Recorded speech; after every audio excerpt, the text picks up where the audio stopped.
Halo teman-teman semua, salam jumpa lagi. Saya ingin membahas lebih lanjut kepelatihan Xavi ini ya. Xavi menurut saya ini termasuk sang raja poker. Jadi Barcelona itu bukan hanya tiki taka loh, tetapi saya ingin menjuluki Xavi ini sebagai seorang raja poker ya. Jadi Xavi sang raja poker menjadi otak di balik lesatnya performa Barcelona ya. Kemenangan telak 4-0 dalam duel El Clasico kontra Madrid itu menegaskan Barca versi Xavi lebih dari sekedar tiki taka menurut saya. Kemenangan telak 4-0 di kandang Real Madrid pada pekan ke-29 Liga Spanyol itu menunjukkan pertumbuhan nyata dari Barcelona di bawah kepelatihan Xavi Hernandez. Gol kemenangan Barcelona dalam duel El Clasico versus Madrid ini dibukukan oleh Aubameyang pada menit ke-29 dan ke-51 brace, lalu Ronald Araujo pada menit ke-38 dan Ferran Torres pada menit ke-47, dan itu membuat Barcelona ini kembali percaya diri untuk bicara perburuan gelar. Dan kalau kita melihat dan menyaksikan pertandingan, sebenarnya bukan hanya 4-0 ya, seharusnya 7-0 atau 8-0 kalau pemain-pemain depan Barcelona efektif menggunakan peluang yang ada. Barcelona yang kini menghuni posisi ketiga terpaut tentu 12 angka dari sang pemuncak klasmen Real Madrid, dan masih menyisihkan satu simpanan lagi ya, lebih banyak dari Madrid, dia 29 pertandingan, lalu Barcelona masih 28. Kalau Barcelona menang berarti poinnya selisih 9. Nah, padahal ketika Xavi datang pada awal November 2021 ini kan Barcelona tampak sudah terlempar jauh dari jalur perburuan gelar ya, dan orang tidak menyangka itu. Nah, ketika menukangi Barcelona, Xavi mendapati tim ini hanya bertengger di urutan ke-9 klasemen La Liga. Kehadiran Xavi ini bukan cuma mendongkrak posisi, namun juga kualitas permainan serta produktivitas tim. Kita melihat bagaimana Pedri, Gavi di era Xavi, bagaimana melihat Ronald Araujo bukan hanya karena dia mampu mengantongi si Vinicius Junior kemarin, tetapi bagaimana permainan dari pemain-pemain muda Barcelona ini bisa sangat berkembang di era Xavi. Juga melihat Frenkie de Jong di lini tengah sangat berkembang di era Xavi. Banyak pemain-pemain muda yang sangat berkembang di era Xavi ya. Jadi bukan tanpa alasan Xavi kini disebut sebagai sang raja poker ya. Sebagai informasi teman-teman, poker itu adalah istilah yang sering dipakai oleh jurnal Spanyol untuk mendeskripsikan pemain yang mampu membuat 4 gol sekaligus dalam satu laga. Nah, di bawah arahan Xavi, Barcelona terhitung sangat sering mengukir kemenangan berhias 4 gol ya. Jadi dari catatan kita melihat 12 laga terakhir lah di semua ajang, Barcelona itu arahan Xavi 6 kali mencatatkan kemenangan dengan skor telak 4 gol ya. Ini menurut saya kemenangan sangat signifikan dan pantas kalau Xavi ini dijuluki sebagai raja poker lah. Korban-korban Barcelona itu berturut-turut, mulai dari Atletico Madrid, itu klub yang tangguh di La Liga yang 4-2, Valencia juga klub tangguh 4-1, lalu Napoli 4-2, Atletico Bilbao 4-0, Osasuna 4-0, dan terakhir mengalahkan rival abadinya Madrid itu 4-0, dan mengalahkan Madrid sebagai pemuncak klasemen dengan skor 4-0 itu kan malu-maluin. Itu yang membuat cerita menjadi heboh saat ini kan. Jadi saat Xavi baru datang Barcelona bahkan tak masuk dalam 4 tim terproduktif di Liga Spanyol ya.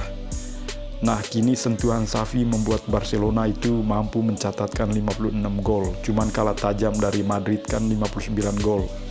Jadi jasa lain Xavi adalah membuat Barcelona kembali nyaman menguasai bola. Lalu kalau kita melihat permainan Barcelona bertukar operan di area sempit itu sering terjadi dan menekan lawan via garis pertahanan tinggi.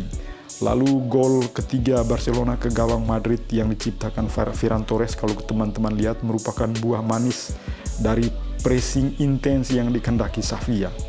Segera setelah Frenkie de Jong menyerobot sapuan tak sempurna dari David Alba itu, di wilayah tengah Barcelona melancarkan kombinasi cepat yang juga melibatkan Ousmane Dembele, Aubameyang, dan Ferran Torres sebagai penyelesai teman-teman. Itu sangat kelihatan bagaimana intensitas Barcelona. Lalu Santiago Bernabeu pada malam itu menjadi arena nyaman lah bagi Barcelona yang sangat sering merangkai operan tanpa putus, dan jumlah operan sukses Barcelona di El Clasico itu mencapai 621 operan, cukup jauh dari catatan Real Madrid 471 ya. Statistik itu bisa menjadi indikator bahwa Barcelona besutan Xavi kembali piawai memainkan tiki-taka, filosofi sepak bola berbasis operan cepat yang diiringi pergerakan cair. Namun laga El Clasico kontra Madrid juga menegaskan bahwa rencana taktik Xavi bukan hanya penguasaan bola dan tiki-taka.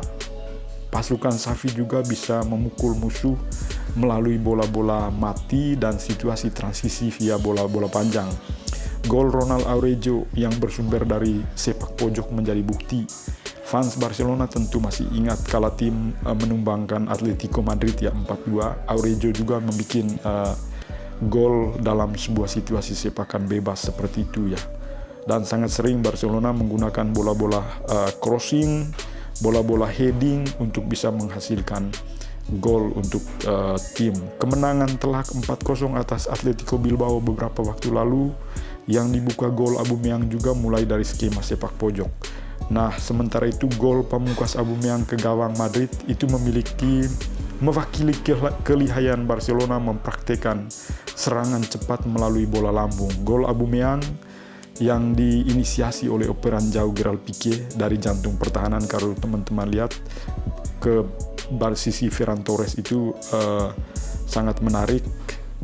Kontrol prima dan sodoran apik Ferran Torres meloloskan Aubameyang yang sempat dinilai berada dalam posisi offside sebelum menggetarkan jala gawang Thibaut Courtois ya ketika masih aktif.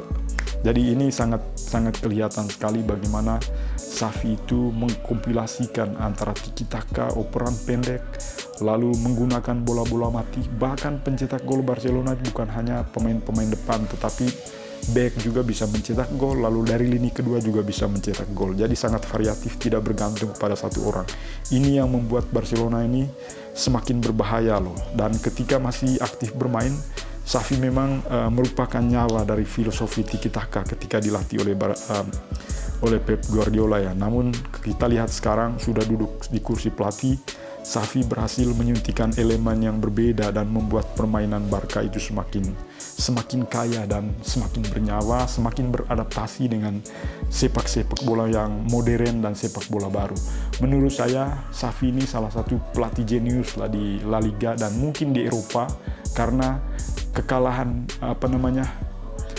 mengalahkan Madrid dengan skor telak 4-0 itu sudah menunjukkan bukti kuat bahwa dia sangat jenius membaca pola permainan formasi yang diterapkan oleh pelatih Real Madrid Ancelotti yang katanya kaya taktik, tetapi kalau dilihat malam itu Ancelotti tidak kaya taktik, dan Xavi itu berhasil mengurung permainan Madrid itu habis-habisan. Dan dari situ kita bisa menilai Xavi ini salah satu pelatih yang jenius, dan mungkin DNA-nya dia terlahir untuk Barcelona kali ya. Karena ketika dia datang kan Barcelona sedang krisis, banyak yang menganjurkan agar Xavi jangan dulu datang. Salah satunya Suarez sempat menjadi provokator pada saat itu, menganjurkan Xavi untuk jangan datang dulu. Tapi menurut saya sudah awal mengatakan bahwa seorang legend itu dia datang pada momen Barcelona itu mengalami krisis. Itu adalah seorang legend yang sejati, dan benar adanya ketika dia datang memang Barcelona terseok-seok. Dia harus meninggalkan bagaimana gaji yang besar ditawarkan oleh Al-Sadd. Dia tinggalkan semua itu demi klub kesayangannya Barcelona, dan tidak membutuhkan waktu yang lama. Hanya 154 hari teman-teman, Xavi bisa menyulap Barcelona menjadi tim yang menakutkan di La Liga dan tim yang akan menakutkan di Eropa. Dan tahun depan teman-teman, saya kira Barcelona akan lebih menakutkan, akan menjadi monster lah bagi klub-klub lain. Dan saya sebenarnya sangat nyaman dan sangat enjoy melihat menonton pertandingan Barcelona, karena unsur hiburannya menurut saya sangat nyata dalam pertandingan ke pertandingan.